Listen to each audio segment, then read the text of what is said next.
Next நேர்களுக்கு அன்பான வணக்கங்கள். நான் விருதுநகர் மாவட்டம் திருத்தங்கல்லிருந்து 16 வருஷமாக நான் ஜோதிடராக இருக்கிறேன். நான் மருத்துவ ஜோதிடர், வாஸ்து நிபுணர்.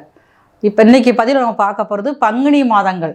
யாருக்குமே தெரியாத ரகசியங்கள், பங்குனி மாதத்தில் என்ன விசேஷங்கள் இருக்குது, ஒரே நாள் வழிபாடுகள், ஒரே நாள் நீங்கள் ஆலயத்தில் வழிபாடு செய்கிறது மூலமாக உங்கள் வாழ்க்கையவே நல்லபடியாக மாற்ற முடியக்கூடிய பரிகாரங்கள் இந்த பதிவில் இருக்குது. பங்குனி மாதம் அப்படின்னாலே அவங்களுக்கு ஸ்ரீ விசுவாவசு கடைசி மாதங்கள். ஒவ்வொரு தமிழ் ஆண்டுலேயும் கடைசி மாதம் தான் பங்குனி மாதம். பங்குனி மாதம் ஆற்றல் அதிகமாக நிரம்பினதாக இருக்கும். ஆன்மீக சக்திகள் அதிகமாக இந்த நேரம் தான் அது எல்லாருக்குமே அதிகரிக்கும். ஏன்னா இந்த நாட்களில் பங்குனி மாதம் முழுக்கவே கோடை வெப்பம் அதிகமாக தாக்கக்கூடியனால அதிகமாக மாரியம்மன் வழிபாடு, பாலாபிஷேகம் பண்ணுறது, கூழ் காய்ச்சி ஊற்றுறது, நிறைய அக்னி சட்டி எடுக்கிறது, தீமிதி திருவிழா, முளைப்பாரி ஊர்வலம், இப்படி ஒவ்வொரு திருவிழாக்களும் பங்குனி மாதத்தில் நடக்கும்.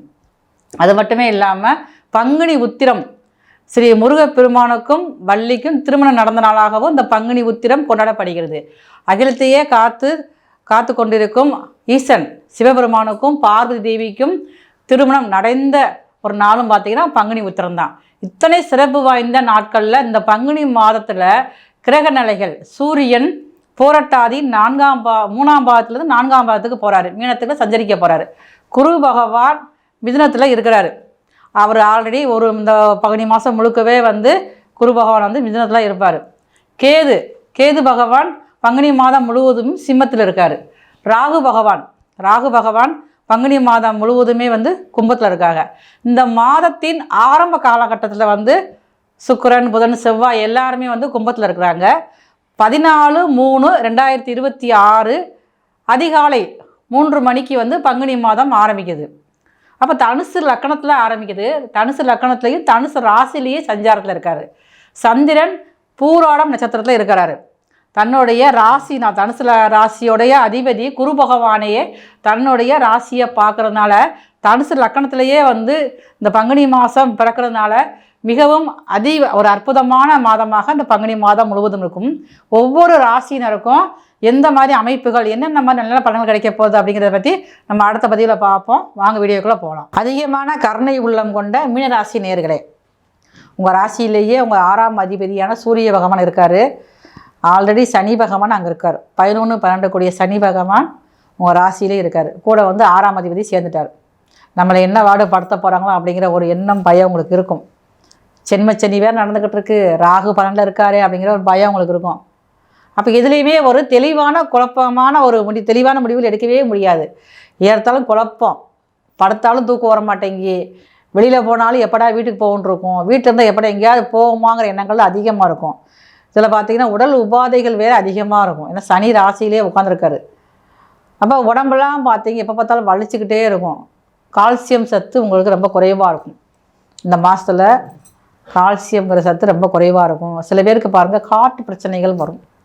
அப்போ நீங்கள் ஒரு சின்னதாக ஒரு பிரச்சனை வந்தாலும் நீங்கள் உடனடியாக போய் செக்கப் செஞ்சுக்கோங்க. செய்கிறப்ப தான் நல்லாயிருக்கும். உங்களுக்கு அசால்ட்டாக எதையுமே விட்டுறாதீங்க. மீனராசியில் பிறந்த ஆணாக இருந்தாலும் பெண்ணாக இருந்தாலும் எந்த வயசுக்காரர்களாக இருந்தாலுமே நீங்கள் உடல் செக்கப் பண்ணிக்கிறது நல்லது. இந்த மாதம் முழுவதுமே நீங்கள் சூரியன் உங்கள் ராசியிலே இருக்கிறனால அதிகமாக வெயிலில் படாமல் இருக்கிறது நல்லது. வெயிலில் வேலை பண்ணிக்கிற நேரம் இருந்தாலும் நீங்கள் அதுக்கேற்ற மாதிரி ஏதாவது ஒரு ஜூஸ், குளிர்ந்த பானங்கள் குடிச்சின்னா உங்களுக்கு பிரச்சனைகள் பெருசாக எதுவும் வராது. தலை சுத்தல் வரக்கூடிய வாய்ப்பு இருக்கிறதுனால இந்த மாதம் முழுவதுமே மீனராசியில் பிறந்தவங்க ரொம்ப கவனமாக இருக்கும். நீங்கள் புத்திர பாக்கியம், தாமதப்பட்ட புத்திர பாக்கியம் உங்களுக்கு கிடைக்கும். யாருக்கெல்லாம் இது வரைக்கும் திருமணம் ஆகாமல் இருந்ததோ இப்போ திருமணம் ஆகக்கூடிய வாய்ப்பு இருக்குது. அரசாங்க வேலைக்காக நான் எதிர்பார்த்துக்கிட்டு இருக்கேன், நானும் இப்போ 5 வருஷம் 6 வருஷம் ஆச்சு, எனக்கு வேலையே கிடைக்கல, எனக்கு இப்போயாவது கிடைக்குன்னு பார்த்தீங்கன்னா இந்த மாதம் அதற்குண்ட நல்ல பதில் உங்களுக்கு தேடி வரும். ஆனால் பணம் மட்டும் நீங்கள் கட்டிடாதீங்க. பணம் கட்டினீங்கன்னா உங்களுடைய பாதிப்பு அங்கே போய்கிட்டு வேலை கொடுக்க முடியாத அளவுக்கு போயிடும். மீனராசியில் பிறந்தவங்களுக்கு முயற்சி எடுத்தீங்கன்னா கண்டிப்பாக வெற்றி பெறுவீங்க. என்னதான் சென்மச்சனி நடந்தாலுமே உங்களை அசைக்க யாருமே முடியாது. உங்களை இறக்கக்கணும் தான் உங்களை எப்பயுமே காப்பாற்றிக்கிட்டே இருக்கும். சமையல் செய்தலே நீங்கள் கொஞ்சம் கெட்டிக்காரியாக தான் இருப்பீங்க. ரொம்ப ரசனையோடு எதையுமே செய்வீங்க. ஆனால் மனசுக்குள்ள எப்போ பார்த்தாலும் ஒரு குழப்பமாகவே உங்களுக்கு இருந்துக்கிட்டே இருக்கும். அதிகமாக இந்த நேரம் தனிமையை நீங்கள் விரும்பி தனிமையில் இருக்குன்னு நினைப்பீங்க. நீங்கள் அப்போ இந்த மாதத்தில் உங்களால் முடிஞ்ச அளவுக்கு தனிமையை நீங்கள் தவிர்த்துருங்க. குடும்பத்தோடு நீங்கள் சேர்ந்து இருந்துக்கோங்க. அப்போ தான் நல்லாயிருக்கும். உங்களுக்கு 6ஆம் அதிபதியே உங்களுக்கு ராசியில் இருக்கிறனால ஏதாவது ஒரு நோய் பையன் உங்களுக்கு இருந்துக்கிட்டே இருக்கும். ஆனால் பெரியவர்கள் நோய் இருக்காது, இல்லைனாலும் பரவாயில்ல, ஏதோ நோய் நம்மளுக்கு தாக்கிடுமா, நம்மளால் தப்பிக்க முடியுமா, நம்மளால் காப்பாற்றி இருக்க முடியுமா, அப்புறம் பயம் உங்களுக்கு அதிகமாக இருந்துகிட்டே இருப்போம். அதிகமாக பாருங்கள், உங்களுடைய பிள்ளைகளை பற்றிய கவலைகள் உங்களுக்கு அதிகமாக இருக்கும். அது பெண்ணாக இருந்தாலும் சரி தான், ஆணாக இருந்தாலும் சரி தான், அவங்களை பற்றிய கவலைகள் உங்களுக்கு வந்து அதிகமாகவே இருந்துக்கிட்டே இருக்கும். மீனராசியில் பிறந்த பள்ளியில் படிக்கும் மாணவர்கள், ஸ்டூடெண்ட்ஸ் யார் இருந்தீங்கன்னா, நீங்கள் இந்த மாதத்தில் வந்து படிப்பில் மட்டும் நீங்கள் வந்து கவனம் செலுத்துங்க. ரொம்ப வண்டியில் போகிறப்ப ரொம்ப கவனமாக போகணும். நீங்கள் வரைக்கும் பைக் ரேஸ் சொல்கிற மாதிரி சர்ன்னு போனீங்க அப்படின்னா, அந்த மாதத்தில் உங்களுக்கு ஒரு பிரச்சனையை கொடுக்கக்கூடிய மாதமாக இந்த பங்குனி மாதம் இருக்குது.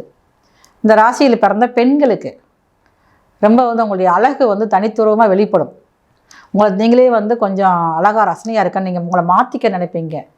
இப்போ இந்த மீனராசியில் பிறந்த ஒரு வயது வந்த பெண்களுக்கு வந்து நிறைய வந்து லவ் ப்ரொபோசலாக வரும். ஆனால் நீங்கள் ரொம்ப அதை கவனமாக இருக்கணும். எந்த ஒரு இதையுமே நீங்கள் வந்து எஸ்ன்னு சொல்லிடாதீங்க. ஏன்னா இப்போ அது சரியான நேரம் கிடையாது உங்களுக்கு வந்து. ஏன்னா சூரியன் சனியும் சேர்ந்து உங்கள் ராசியில் இருக்காரு. அப்போ உங்களை போட்டு குழப்பிக்கிட்டே இருப்பாங்க. இப்போ உங்களை பற்றி பார்க்குறவங்க எல்லாருமே ஒரு தவறான கணத்தில் பார்க்கக்கூடிய அமைப்புகள் இருக்கிறனால, பெண்கள் இந்த ராசியில் பிறந்த பெண்கள் இரவு நேரங்களில் வெளியில் போகிறத கொஞ்சம் தவிர்த்துக்கும். தகுந்த ஒரு பாதுகாப்போடு நீங்கள் போனால் தான் நீங்கள் தப்பிக்க முடியும். நான் வேலை பார்த்துக்கிட்டு அரசாங்கத்தில் வேலை பார்க்குறேன், இல்லைன்னா தனியாரில் வேலை பார்க்குறேன், ஒரு அரசியல் இருக்குது அப்படின்னா, உங்களுடைய மேல் அதிகாரியுடைய அவங்க மூலமாக ஒரு தாக்குதலுக்கு நீங்கள் ஆளாகுவீங்க. ஏதாவது ஒரு கண்டனம், ஏதாவது ஒரு பிரச்சனைகள் அவங்க மூலமாக வரக்கூடிய காலமாக இருக்கனால நீங்கள் எங்கே இருந்தாலும் சரி ரொம்ப கவனமாக இருந்துக்கங்க. உங்களுடைய ஃப்ரெண்ட்ஸ்கிட்ட எதுவுமே நீங்கள் வந்து வாய் விட்டு மற்றவர்களை பற்றி தவறான ஒரு கருத்துக்கள் நீங்கள் சொன்னீங்க அப்படின்னா, அது ஒன்று வந்து 10 மாறி உங்களுக்கே அது பிரச்சனையாக மாறக்கூடிய வாய்ப்புகள் வந்து அதிகமாக இருக்குது. மீனராசியில் பிறந்த பெண்கள் வந்து இந்த மாதம் முழுக்கவே வந்து கவனமாக, வீட்லேயே அப்படித்தான், அடுப்படியில் நீங்கள் வேலை பார்க்குறப்ப நெருப்பு காயங்கள் ஏற்படுறதுக்கும் காலமாக இருக்கிறனால கொஞ்சம் நீங்கள் வந்து அடுப்பில் இருக்கிறப்ப ரொம்ப கவனமாக இருக்கணும். எலக்ட்ரிக் பொருட்களை நீங்கள் வந்து யூஸ் பண்ணுறப்ப ரொம்ப நீங்கள் வந்து கொஞ்சம் பயம்பத்திரமாக நீங்கள் பண்ணிங்கன்னா நல்லாயிருக்கும். உங்களுக்கு வந்து வேறு எதுவும் பிரச்சனைகள் வராது.